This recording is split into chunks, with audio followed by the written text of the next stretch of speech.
بسم اللہ الرحمن الرحیم۔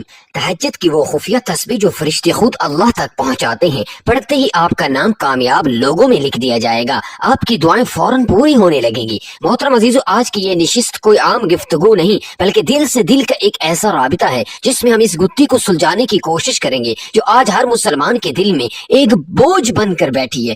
آج ہم اس عظیم حقیقت سے پردہ اٹھائیں گے کہ ہماری دعائیں قبول کیوں نہیں ہوتی، اور پھر ہم آپ کو وہ خفیہ کنجی دکھائیں گے جو آسمان کے دروازے کھول دیتی ہے، وہ کنجی جو فرشتے خود اللہ کی بارگاہ میں لے کر جاتے ہیں۔ آپ نے اس ویڈیو کے آغاز میں ہی وہ عظیم وعدہ سنا ہے، اور آج ہم اسی وعدے کی تفصیل، اس کی گہرائی، اس کی مستند روحانی بنیادوں پر بات کریں گے تاکہ آپ کا یقین مضبوط ہو جائے اور آپ محض ایک تسبیح پڑھنے والے نہیں بلکہ اللہ سے بات کرنے والے ایک سچے محب بن جائیں۔ یہ سمجھ لیجئے کہ اللہ پاک کے ہاں کوئی بھی سوال یا صدا رائے گاں نہیں جاتی، لیکن اس صدا کو عرش تک پہنچانے کا ایک مخصوص وقت ہے، ایک مخصوص آداب ہے اور ایک مخصوص ذریعہ ہے جس کے ذریعے فرشتوں کی ڈیوٹی لگ جاتی ہے کہ وہ آپ کی دعا کو خصوصی لفافے میں بند کر کے پروردگار کے حضور پیش کریں۔ ہم میں سے ہر شخص نے زندگی میں کبھی نہ کبھی کسی نہ کسی موڑ پر مایوسی کا سامنا ضرور کیا ہے۔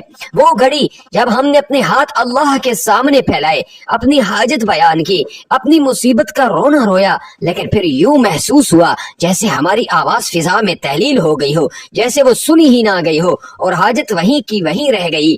اس کیفیت میں شیطان ہمیں وسوسہ ڈالتا ہے کہ ہم شاید اللہ کے محبوب بندے نہیں رہے یا ہماری قسمت میں محرومی لکھ دی گئی ہے۔ محترم عزیزو، یاد رکھیے مایوسی گناہ ہے، اور یہ مایوسی تب پیدا ہوتی ہے جب ہم اللہ کی حکمت اور دعا کی قبولیت کے اصولوں کو نہیں سمجھتے۔ اللہ رب العزت نے خود قرآن مجید میں فرمایا، ادعونی استجب لکم، تم مجھے پکارو میں تمہاری دعا قبول کروں گا۔ یہ ایک اٹل وعدہ ہے اور اللہ کا وعدہ کبھی جھوٹا نہیں ہو سکتا۔ اگر ہمارا نتیجہ ہماری مرضی کے مطابق نہیں آیا تو اس کا مطلب یہ نہیں کہ دعا قبول نہیں ہوئی، بلکہ یہ ہے کہ اللہ نے اسے اپنی حکمت کے مطابق قبول فرمایا ہے۔ اب سب سے پہلے ان بنیادی وجوہات کا ذکر کرتے ہیں جن کی وجہ سے ہمارے اکثر دعائیں ظاہری طور پر قبول ہوتی نظر نہیں آئیں، اور یہ وجوہات محض میری یا کسی عالم کی ذاتی رائے نہیں ہے بلکہ یہ وہ روحانی حقائق ہیں جن کا تذکرہ ہمارے دین میں واضح طور پر موجود ہے۔ سب سے پہلی اور سب سے بڑی وجہ ہے رزق حلال۔ ہمارے آقا نبی پاک صلی اللہ علیہ وسلم نے واضح طور پر ارشاد فرمایا، ایک شخص جو لمبا سفر کرتا ہے، پریشان حال ہے، آسمان کی طرف ہاتھ اٹھا کر دعا کرتا ہے کہ یا رب، لیکن اس کا کھانا حرام کا، پینا حرام کا، لباس حرام کا ہو تو اس کی دعا کیسے قبول ہو سکتی ہے؟ رزق کا ہماری دعا پر براہ راست اثر ہوتا ہے۔ جب جسم میں حرام کا ایک لقمہ مل جاتا ہے تو وہ دعا اور اللہ کے درمیان ایک موٹی دیوار کھڑی کر دیتا ہے۔ تو ہمیں سب سے پہلے اپنے کمانے اور کھانے کے طریقے کو پاک کرنا ہوگا۔ دوسری اہم وجہ ہے گناہوں کا بوجھ۔ ہم دعا تو کرتے ہیں نیک لوگوں کی طرح، لیکن زندگی گزارتے ہیں غافلوں کی طرح۔ ہماری زبان پر تسبیح ہوتی ہے لیکن دل میں دنیا کی محبت، آنکھوں میں گناہوں کی چمک اور دماغ میں برے خیالات۔ اللہ سے بات کرنے کے لیے ایک پاکیزہ دل کی ضرورت ہوتی ہے، ایک ایسے روح کی ضرورت ہوتی ہے جو ندامت سے جھکی ہوئی ہو۔ حضرت علی کرم اللہ وجہہ نے فرمایا، دعا اس لیے قبول نہیں ہوتی کیونکہ تم لوگ اللہ کو جانتے ہو لیکن اس کے حقوق ادا نہیں کرتے۔ ہم نے اپنے اور اللہ کے درمیان گناہوں کے اتنے پردے کھڑے کر دیے ہیں کہ ہماری پکار کو اس گہرے اندھیرے سے گزرنا پڑتا ہے اور وہ اپنا زور کھو بیٹھتی ہے۔ اس لیے دعا کی قبولیت کی پہلی سیڑھی ہے سچی توبہ اور استغفار۔ تیسری بڑی رکاوٹ ہے بے یقینی اور جلد بازی۔ نبی کریم صلی اللہ علیہ وسلم نے فرمایا، تمہاری دعا قبول ہوتی ہے جب تک کہ تم جلد بازی نہ کرو۔ صحابہ کرام نے پوچھا کہ جلد بازی کیا ہے؟ تو آپ صلی اللہ علیہ وسلم نے فرمایا کہ وہ یہ کہے کہ میں نے دعا کی لیکن میری دعا قبول نہیں ہوئی، اور پھر مایوس ہو کر دعا کرنا چھوڑ دے۔ اللہ کو وہ بندہ پسند ہے جو یقین کامل کے ساتھ مانگتا ہے، جو جانتا ہے کہ اللہ میری ہر بات سن رہا ہے اور وہ اپنے بہترین وقت پر عطا کرے گا۔ دعا کو قبولیت کا درجہ دینے کے لیے صبر اور پختہ یقین ایک ایسا ہتھیار ہے جو دعا میں اثر پیدا کر دیتا ہے۔ یہ یقین ہی ہے جو ہماری صدا کو عرش کی طرف بلندی عطا کرتا ہے اور فرشتوں کو یہ اشارہ دیتا ہے کہ یہ شخص اللہ کا سچا بندہ ہے اور اس کی فریاد کو خصوصی توجہ دی جائے گی۔ محترم عزیزو، ان رکاوٹوں کو سمجھنے کے بعد اب ہم اس خاص وقت کی طرف آتے ہیں جس وقت فرشتوں کی خصوصی ڈیوٹی لگتی ہے، جس وقت اللہ تعالیٰ اپنے بندے سے براہ راست ہم کلام ہوتا ہے، اور وہ وقت ہے تہجد کا وقت۔ تہجد محض ایک نفل نماز نہیں، یہ اللہ کے دربار میں حاضری کا خصوصی پرمٹ ہے، یہ عشاق کی معراج ہے، اور یہ وہ گھڑیاں ہیں جب دنیا کی نیند میں ڈوبی ہوتی ہے اور اللہ کا عرش اپنے بندے کی آہٹ پر جھکا ہوتا ہے۔ اللہ کے نبی صلی اللہ علیہ وسلم نے فرمایا کہ جب رات کا آخری تہائی حصہ باقی رہ جاتا ہے تو ہمارا رب جو عظمت والا ہے آسمان دنیا پر نزول فرماتا ہے اور پکارتا ہے، کون ہے جو مجھ سے دعا کرے تاکہ میں اسے قبول کروں، کون ہے جو مجھ سے مانگے تاکہ میں اسے دوں، کون ہے جو مجھ سے مغفرت طلب کرے تاکہ میں اسے بخش دوں۔ ذرا تصور کیجئے، تمام کائنات کا مالک اس وقت خود ہم سے پکار کر کہہ رہا ہے کہ آؤ مجھ سے مانگو، اور ہمارا حال یہ ہے کہ ہم اس وقت میٹھی نیند سو رہے ہوتے ہیں۔ تہجد کا وقت وہ سونا وقت ہے، وہ قبولیت کی گھڑی ہے جس وقت کی جانے والی دعا کو رد کرنا اللہ کی شان کے خلاف ہے۔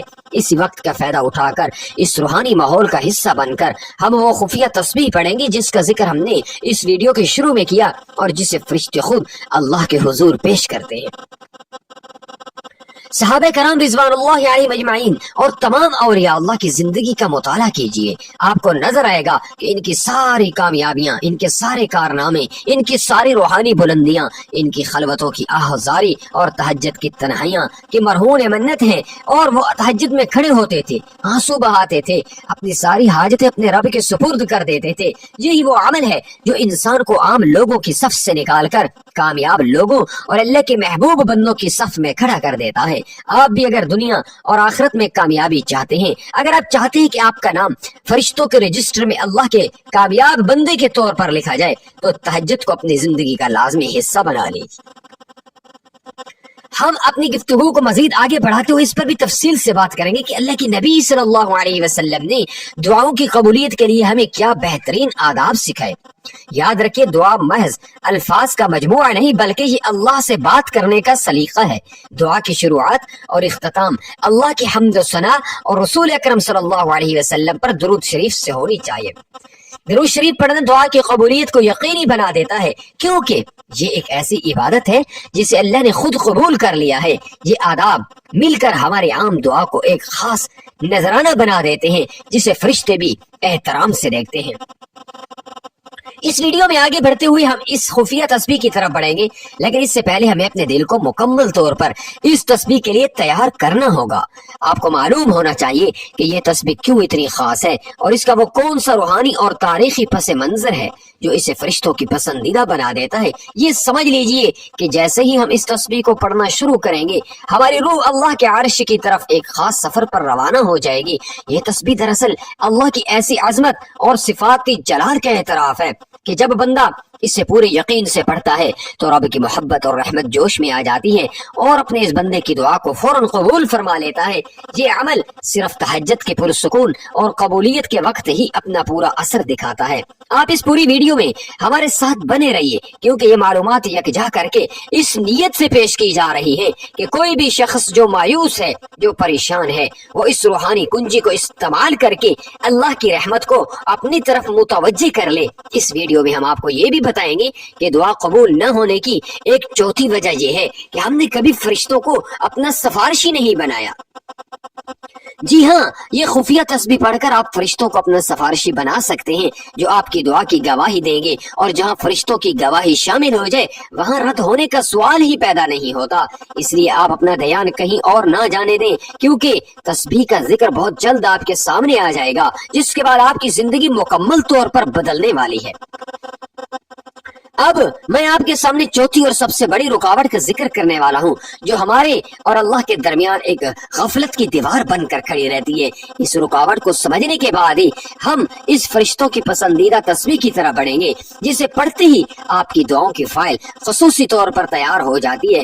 چوتھی رکاوٹ حقوق العباد اور قطع تعلق ہے۔ بہت غور سے سنیے، چوتھی رکاوٹ جس کا ہمیں ادراک ہی نہیں ہوتا وہ ہے حقوق العباد اور رشتوں میں قطع تعلق ہے۔ حدیث قدسی کا مفہوم ہے، اللہ تعالیٰ نے فرمایا میرے کچھ بندے ہیں جن کی دعائیں میں اس لیے قبول نہیں کرتا کہ وہ فلاں شخص سے ناراض ہیں یا فلاں رشتہ دار سے قطع تعلق ہی کیے ہوئے ہیں، حالانکہ اس شخص کا حق میرے بندے پر ہے، آپ اپنے تہجد میں کھڑے ہو کر کتنی ہی خالص تسبیح پڑھ لیں، کتنے ہی آنسو بہا لیں، اگر آپ کے دل میں کسی مسلمان بھائی کے لیے بغض ہے، اگر آپ نے کسی کا حق مارا ہے، یا اگر آپ نے کسی رشتہ دار سے تعلق کو توڑا ہے، تو آپ کی دعا کا راستہ وہیں تھم جائے گا۔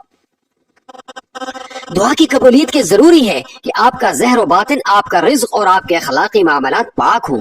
گویا یہ تسبیح صرف زبان کی نہیں بلکہ کردار کی پاکیزگی کی بھی متقاضی ہے۔ حقوق العباد کی ادائیگی ایک ایسا روحانی پاسپورٹ ہے جو آپ کی دعا کو زمین کی حدود سے باہر نکلنے کی اجازت دیتا ہے۔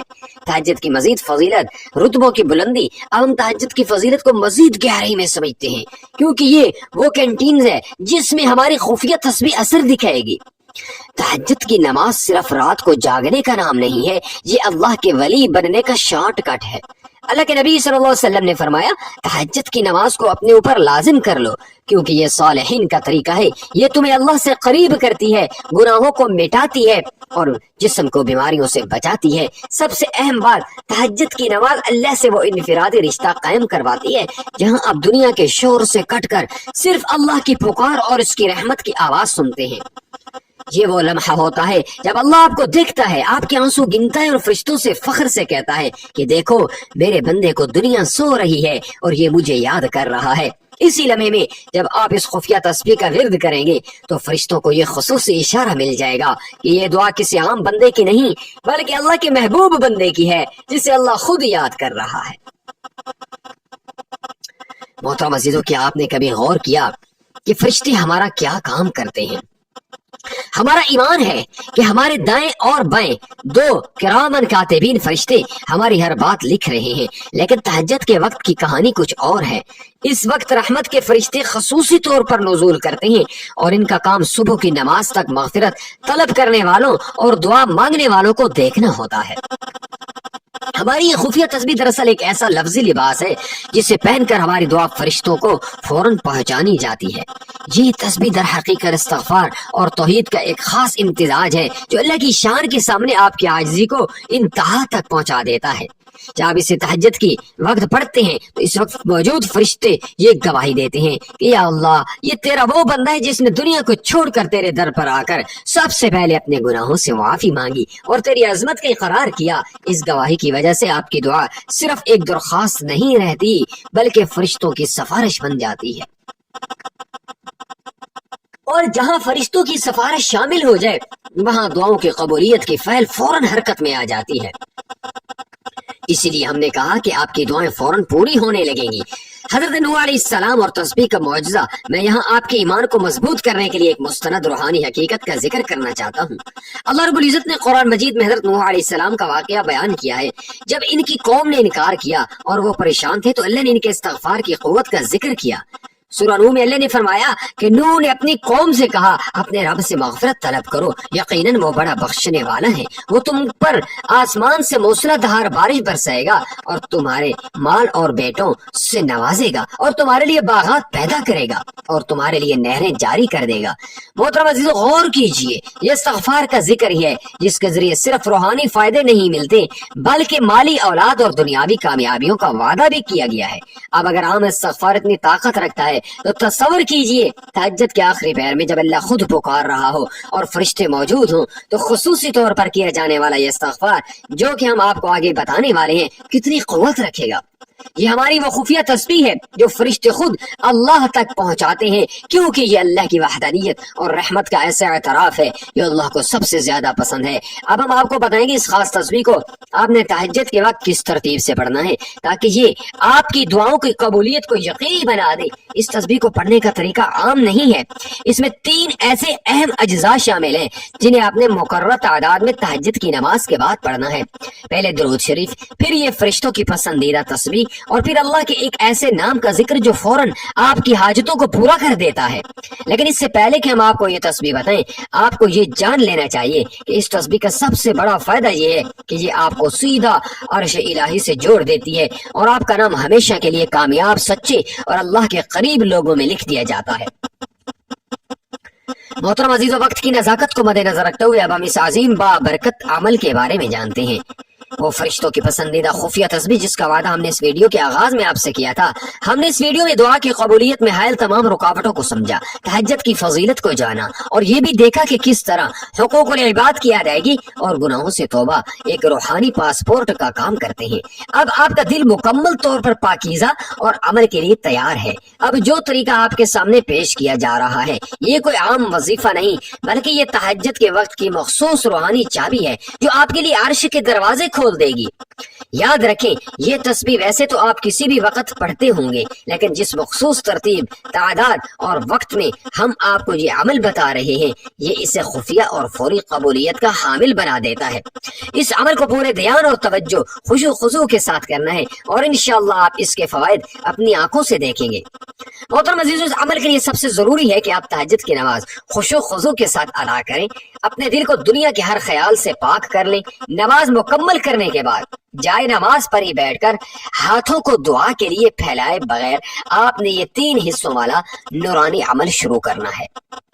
حصہ اول، دعا کا دروازہ کھولنا، درود شریف، یعنی کہ سب سے پہلے اور سب سے ضروری جز جو آپ کی دعا کی قبولیت کو یقینی بناتا ہے وہ ہے درود شریف۔ درود شریف ایک ایسی عبادت ہے جسے اللہ تعالیٰ فوراً قبول فرماتا ہے، اور جب آپ اپنی دعا کا آغاز اور اختتام اللہ کے نبی صلی اللہ علیہ وسلم پر درود بھیج کر کرتے ہیں تو اللہ کی شان یہ نہیں کہ وہ بیچ کے حصے کو رد کر دے۔ آپ نے سب سے پہلے درود ابراہیمی کو پورے ادب اور محبت کے ساتھ پڑھنا ہے، اور اس کو صرف آپ نے 3 مرتبہ پڑھنا ہے۔ فرشتے خود اس عمل کو عرش تک لے جانے کا خصوصی اہتمام کرتے ہیں۔ درود شریف کی برکت سے اللہ آپ پر اور آپ کے نبی پر رحمت نازل فرماتا ہے، اور فرشتے اس رحمت کے گواہ بن جاتے ہیں۔ دوسرے نمبر پر فرشتوں کی پسندیدہ خفیہ تسبیح یعنی استغفار۔ اب وہ خفیہ تسبیح جس کا انتظار آپ کر رہے تھے وہ ہے استغفار کا ایک خاص صیغہ۔ آپ کی دعائیں قبول کیوں نہیں ہوتی؟ کیونکہ گناہوں کی دیوار بہت موٹی ہے۔ یہ تسبیح آپ کے اور اللہ کے درمیان کی ہر دیوار کو گرا دے گی اور فرشتوں کو آپ کا سفارشی بنا دے گی۔ آپ نے یہ مخصوص اور جامع استغفار پڑھنا ہے۔